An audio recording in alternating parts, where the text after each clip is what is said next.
Nestled in the scenic Ozark Mountain region of northwest Arkansas is an outdoor enthusiast paradise, Beaver Lake. The project totals more than 38,000 acres of combined federal land and water. With some 487 miles of natural shoreline, Beaver Lake offers the best in recreational opportunities for outdoors enthusiasts of all ages. Crystal clear waters beckon boaters, swimmers, campers, fishermen, and scuba divers alike. Just below the dam, the bone-chilling waters of the Upper White River provides perfect habitat for pole-bending rainbow and brown trout. Ample opportunity also exists for fly fishing, kayaking, and canoeing below the dam. The lake itself provides year-round fishing for adventurous anglers who can try their luck at catching largemouth and smallmouth bass, crappie, brim, white bass, stripers, walleye, and catfish.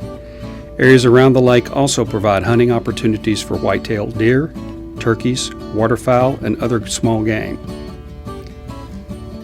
Beaver Lake is also the largest supplier of water for northwest Arkansas, serving more than 420,000 customers. Approximately 1 in 7 Arkansans get their drinking water from Beaver Lake. The Beaver Lake area is a nature lover's delight during all seasons. Towering limestone bluffs, natural crevices, a wide variety of trees and flowering shrubs, and a diversity of wildlife and birds afford shutterbugs, hikers, and nature lovers many hours of enjoyment throughout the year. Beaver Lake is also known for its wintering bald eagle population. Naturalists can enjoy the Hobbs State Park Conservation Area, which covers 12,056 acres along the southern shore of the lake, as well as the state of Arkansas's newly purchased Devil's Eyebrow Natural Area, which covers more than 2,200 acres along the north shore of Indian Creek Arm. The Army Corps of Engineers began constructing Beaver Dam in 1960 to reduce downstream flooding along the White River. The dam was completed in 1966. The powerhouse and switch yard, which provide clean, renewable electricity, were completed in 1965. Recreational areas and marinas were developed in the late 1960s and early 1970s. The lake is well known for being one of the nation's finest fishing, scuba diving, and boating destinations. There are 12 public use areas around the lake. 11 parks are presently managed by the Corps of Engineers, and 1 park is operated by Carroll County. There are also 7 marinas operated through lease agreements with concessionaires. The Corps uses the Master Plan for guidance on how best to manage the lake's resources. It is this strategic document that guides the comprehensive management and development of recreational, natural, and cultural resources. The Master Plan is not intended to address the specifics of regional water quality, shoreline management, or water level management, but provides a vision for how the lake should look in the future. The last revision of Beaver Lake's Master Plan was completed in 1976. Since then, needs have changed and resource demands have increased. It is vital for the future of Beaver Lake that the Corps once again revise the Master Plan and evaluate the increasing demands on the lake.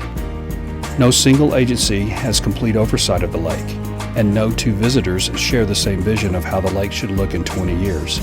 But we believe all have its best interest in mind. We want your input. In the near future, the Corps intends to host several scoping workshops. This is your opportunity to let us know how you would like the lake to be managed in the future and to provide your input to the Master Plan vision for future land use of Beaver Lake. So let's go through the land classification and what they mean.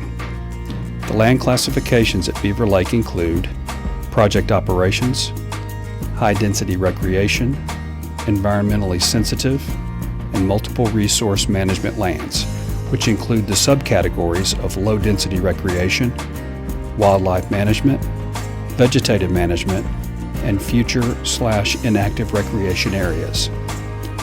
Project operation lands are used solely for the operation of the lake. This includes areas required for the dam, spillway, switch yard, offices, and maintenance facilities. High-density recreation lands are developed for intensive recreational activities for the visiting public. This may include the day use areas and/or campgrounds, as well as areas for commercial business on project lands such as fuel service and boat rentals. Environmentally sensitive area lands are where scientific, ecological, cultural, or aesthetic features have been identified and must not be adversely impacted. Development on these lands is limited or not allowed. Uses such as agricultural, grazing, or mowing activities that may impact the natural resources are not allowed on these lands. The multiple resource management classification allows for a particular use but has the potential for other uses on these lands. These are broken down to include the following. Low-density recreation includes lands with minimal development that could support passive public recreational use. In the Shoreline Management Plan, this area could include zoning for boat docks and mowing permits. Wildlife management land is designated for stewardship of fish and wildlife resources.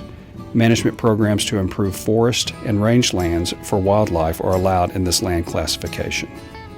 Vegetative management land provides stewardship of forest, prairie, and other native vegetative cover.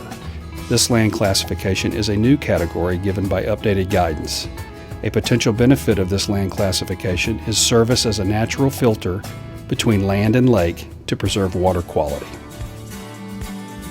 Future or inactive recreation areas have a potential for future recreational development or the areas that are closed.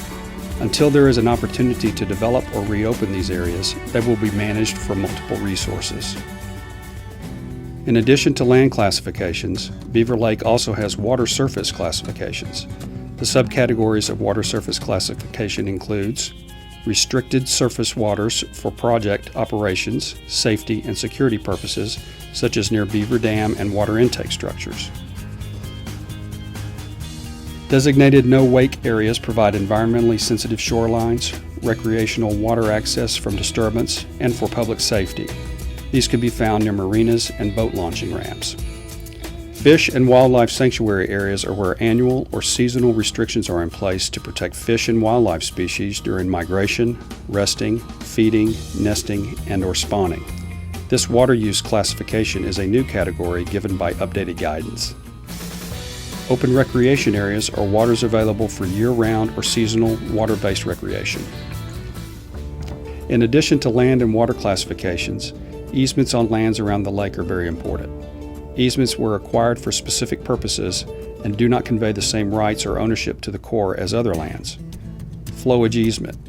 We retain the right to inundate these lands for project operations, such as a high water event. Operations easement. We retain rights to these lands necessary for project operations, for example, necessary road access. Thank you for your time.